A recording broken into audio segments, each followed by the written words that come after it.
Assalamualaikum warahmatullahi wabarakatuh. Pada kesempatan kali ini kita akan menerangkan pedoman kuliah kerja nyata tahun 2016 yang akan dibawakan oleh saya sendiri, Hendra Taufik, STMSC dari Universitas Riau.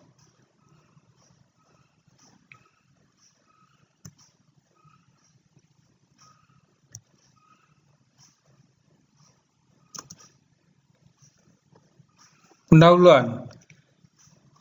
Kita lihat paradigma Kukerta, yakni melalui Kukerta, program pengabdian masyarakat. Pertama, mahasiswa memperoleh pengalaman belajar dan bekerja dalam kegiatan pembangunan masyarakat. Kedua, merupakan media penerapan ilmu pengetahuan dan teknologi di masyarakat secara sistematis. Yang ketiga, menjadi pendorong pembangunan riset terapan secara mutualistik dalam rangka membantu menyelesaikan permasalahan di masyarakat. Keempat, mengembangkan kepekaan rasa dan kognisi sosial mahasiswa.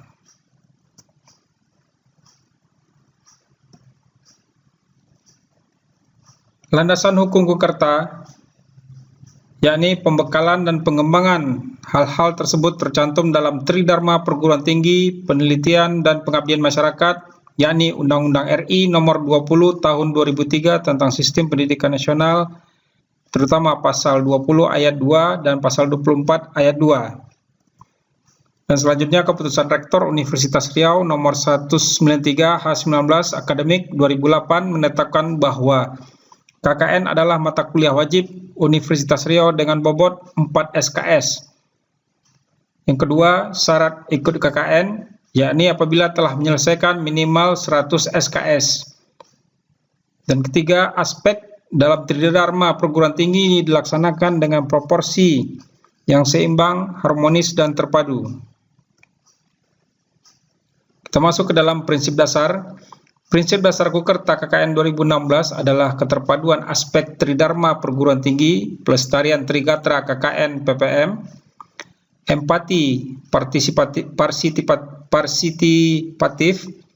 interdisipliner, komprehensif, komplementatif, dan berdimensi luas, realistis dan pragmatis, environmental development. Prinsip pelaksanaan KKN yakni co-creation atau gagasan bersama, co-financing atau co-funding dana bersama, flexibility atau keluasan, sustainability atau berkesinambungan. Yang terakhir adalah Kukerta PPM dilaksanakan berbasis riset. Tujuan KKN. Yang pertama adalah meningkatkan empati dan kepedulian mahasiswa terhadap masyarakat di sekitarnya. Kedua, melaksanakan terapan iptek secara teamwork dan interdisipliner. Menanamkan nilai kepribadian, meningkatkan daya saing nasional, dan menanamkan jiwa peneliti. Sasaran untuk mahasiswa. Pertama, memperdalam penghayatan dan pengamalan mahasiswa tentang cara berpikir dan bekerja interdisipliner. Kedua, mendewasakan alam pikiran mahasiswa dalam setiap penelaahan dan pemecahan masalah yang ada di masyarakat. Selanjutnya, membentuk kepedulian sosial dan tanggung jawab terhadap kemajuan masyarakat. Sementara bagi masyarakat sendiri, yakni memperoleh bantuan pikiran dan tenaga untuk merencanakan serta melaksanakan program pembangunan, memperoleh pembaharuan yang diperlukan dalam pembangunan di daerah, membentuk kader pembangunan di masyarakat. Sementara bagi perguruan tinggi, yakni perguruan tinggi lebih terarah dalam pengembangan ilmu pengetahuan kepada masyarakat dan adanya umpan balik sebagai hasil integrasi dengan masyarakat. Perguruan tinggi dapat menjalin kerjasama dengan instansi pemerintah. Perguruan tinggi dapat mengembangkan iptek yang lebih bermanfaat dalam pengelolaan dan penyesuaian masalah pembangunan. Sementara ruang lingkupnya, yakni pemberdayaan wilayah, pemberdayaan usaha kecil dan menengah, eksplorasi sumber daya alam dan konservasi lingkungan, pengembangan sumber daya manusia, pengembangan teknologi tepat guna, pembinaan administrasi pemerintah desa, kegiatan percepatan pemberantasan buta aksara, kesehatan masyarakat, ekonomi kerakyatan, Pembinaan sosial budaya masyarakat. Prinsip KKN. Nah, yang pertama dibagi ke dalam persyaratan mahasiswa seperti yang telah dijelaskan sebelumnya, bahwa syaratnya menyelesaikan minimal 100 SKS dengan menunjukkan KRS atau Kartu Rencana Studi, mengisi dan menyerahkan formulir biodata pendaftaran yang dilengkapi dengan pas foto berwarna ukuran 3x4 sebanyak 3 lembar, menyerahkan bukti pembayaran ke LPPM UR. Berikutnya adalah bagi mahasiswa putri sedang tidak hamil, sehat jasmani dan rohani, dibuktikan dengan surat sehat yang diterbitkan oleh pihak berwenang, dalam hal ini dokter ataupun rumah sakit. Bersedia membayar sendiri transportasi dari kampus ke lokasi KKN dan biaya hidup selama melaksanakan kukerta. Selanjutnya, peserta kukerta tidak sedang mengambil mata kuliah praktikum dan disertai dengan surat dari Ketua Prodi, wajib mengikuti pembekalan. Peserta tidak sedang bekerja. Nah, lama kegiatan kukerta, yakni selama 2 bulan, untuk tahun ini dimulai dari bulan Juli sampai September 2016. Pelaksanaan kukerta selama 2 bulan dan mahasiswa berada di desa lokasi. Mahasiswa kukerta minimal melaksanakan kukerta 6 jam per harinya. Pembimbing kukerta. Nah, di sini pembimbing kukerta dibagi ke dalam 2 kategori. Pertama adalah dosen koordinator kecamatan atau Korcam.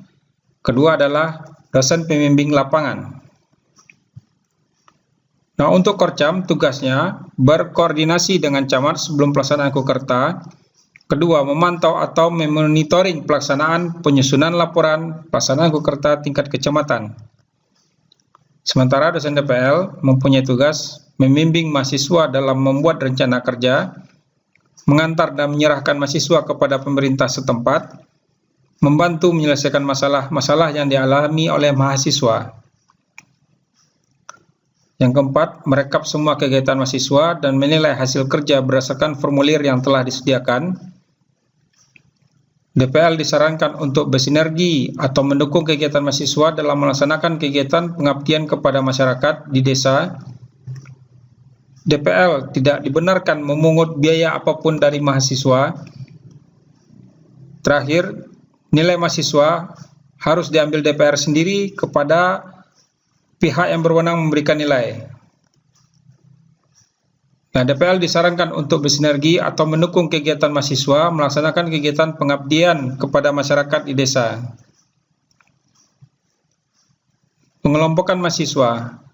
Pengelompokan mahasiswa di lokasi kukerta berdasarkan konsep multidisiplin ilmu. Mahasiswa dikelompokkan per desa atau per kelurahan. Lokasi kukerta per kecamatan antara 3 sampai 12 desa. Mahasiswa kukerta wajib tinggal atau menginap di lokasi kukerta selama 2 bulan. Pelaksanaan dan MONEF atau monitoring dan evaluasi. Pertama adalah pembekalan. Sebelum mahasiswa turun kukerta, terlebih dahulu dilakukan pembekalan. Materi latihan pembekalan sesuai dengan tema yang diangkat, diantaranya adalah filosofi kukerta, administrasi pemerintahan dan potensi desa, pemberantasan buta aksara, penerapan iptek, penyusunan program kukerta. Materi dapat ditambah atau dikurangi sesuai kebutuhan. Pembagian pengelola. Nah, pertama pengelola di tingkat mahasiswa. Dan ini ada tugas koordinator kecamatan. Jadi dalam beberapa desa nanti ditunjuk 1 orang sebagai koordinator kecamatan. Tugasnya yakni mengkoordinir kegiatan kukerta, bertanggung jawab menyelesaikan semua permasalahan, menghimpun berbagai masukan baik dari pemerintahan setempat untuk meningkatkan program KKN, mengkoordinir dan membentuk tim kecil untuk pembuatan laporan akhir tingkat kecamatan. Selanjutnya di bawah ketua kecamatan adalah ketua kelompok. Jadi setiap desa wajib mempunyai ketua kelompok, yang mana tugasnya mengkoordinir semua kegiatan kukerta di tingkat desa sesuai dengan program yang telah dibuat. Bertanggung jawab terhadap pengisian formulir yang disiapkan oleh LPPM UNRI dan menyerahkan kepada DPL pada saat supervisi. Bertanggung jawab menyelesaikan semua permasalahan yang timbul. Mengkoordinir anggota kelompok untuk membuat laporan akhir. Bertanggung jawab adanya tulisan tempat tinggal mahasiswa, yakni Posko Kukerta Unri.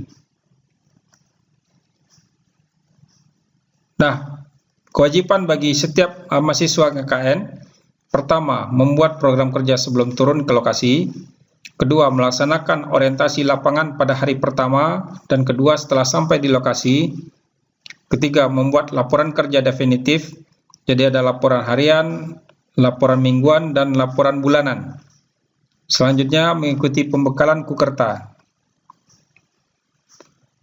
Yang kelima, melaksanakan program kerja yang telah disetujui oleh DPL. Setiap individu membuat laporan harian, menjaga nama baik alma mater, membuat laporan akhir Kukerta yang dibimbing oleh DPL, mentaati norma-norma dan adat istiadat dalam masyarakat setempat. Larangan.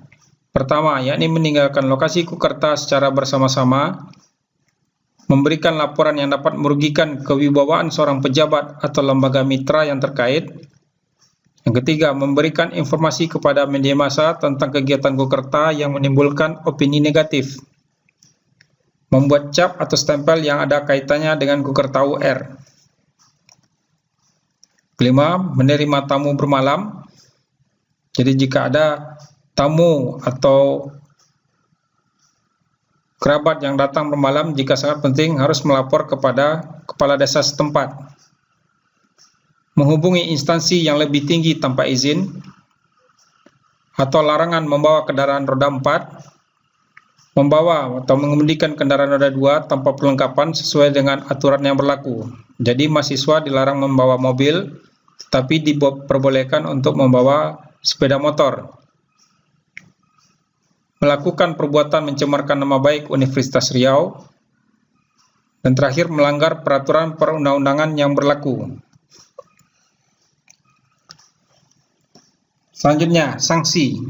Bagi mahasiswa, bagi yang tidak ikut pembekalan, tidak dibenarkan mengikuti Kukerta. Bagi mahasiswa Kukerta, tidak boleh meninggalkan lokasi lebih dari 4 hari dari total kehadiran selama 2 bulan. Bagi mahasiswa yang tidak menyerahkan laporan akhir atau tidak mengkopi nilai Kukerta akan dikurangi. Bagi kelompok yang tidak menyerahkan laporan, foto-foto dalam bentuk soft copy dalam CD, nilai Kukerta tidak dapat dikeluarkan. Selanjutnya, mahasiswa yang mengikuti pembekalan tetapi tidak mengikuti keseluruhan kegiatan akan mempengaruhi nilai akhir pelaksanaan. Dan bagi DPL, sanksinya, DPL diharapkan mengikuti semua kegiatan Kukerta sesuai dengan tugas yang dibebankan. DPL tidak melaksanakan tugas-tugas yang diberikan besar kemungkinan tidak akan dijadikan lagi sebagai DPL untuk tahun depannya. DPL yang tidak membuat dan menyerahkan rekap laporan kegiatan dalam bentuk hard copy dan soft file dalam CD, kemungkinan besar tidak diperkenankan untuk menjadi DPL Kukerta selanjutnya. Nah, terakhir, monitoring dan evaluasi. Pada monitoring, Monef terhadap pelaksanaan dilakukan oleh tim monitoring yang terdiri dari rektor, wakil rektor, kepala LPPM, pengelola Kukerta.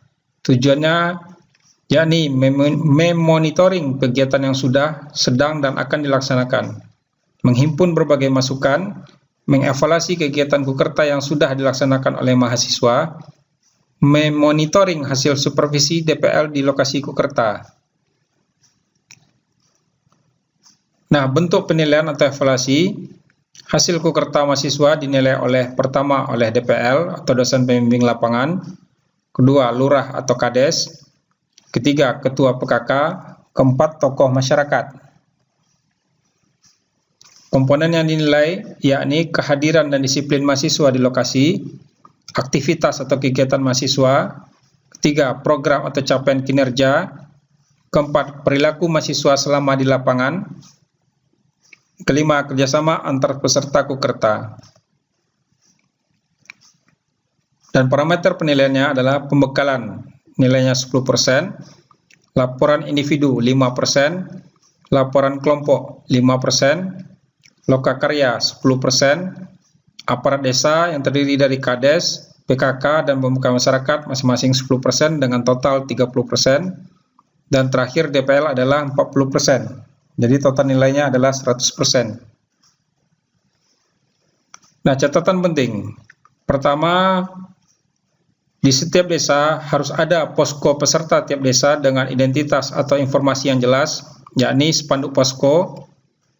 Yang kedua, adakan kegiatan kreatif yang bermanfaat dan berkoordinasi serta melibatkan warga tempatan.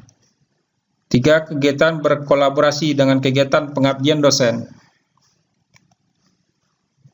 Sekian dan terima kasih.